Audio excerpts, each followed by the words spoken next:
Dengan dukungan semua lapisan masyarakat, diharapkan percepatan penanganan COVID-19 di Indonesia, khususnya di Kota Palembang, dapat segera terwujud.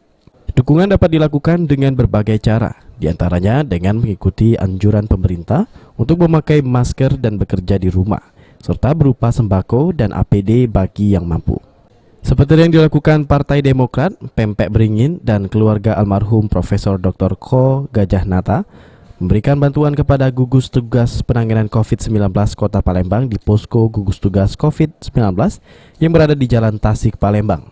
Wali Kota Palembang Harno Joyo berharap dengan adanya bantuan 50 alat pelindung diri, 6 ton beras dan 200 paket sembako ini dapat dipergunakan untuk kebutuhan penanganan dan pencegahan virus corona yang saat ini tengah mewabah. Ia menambahkan bantuan ini juga nantinya akan didistribusikan langsung kepada masyarakat yang sudah didata oleh Dinas Sosial melalui gugus tugas per kecamatan. Hari ini, tentu mulai dari kemarin kita di Posko Indo, gugus tugas ini kami menerima paket bantuan.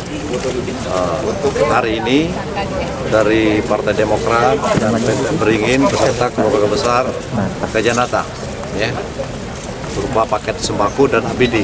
Nah, mudah-mudahan kami ini menghimbau kepada seluruh masyarakat, mari silakan untuk menyumbangkan, karena ada 38.000 data masyarakat yang harus kita berikan. Menghimbau kepada masyarakat kita yang mempunyai berlebihan seperti yang dilakukan oleh keluarga besar Ibu Gajah Nata ini, silakan apapun, ya, apapun, baik APD, minyak goreng juga ya, yang kita butuhkan, kemudian beras.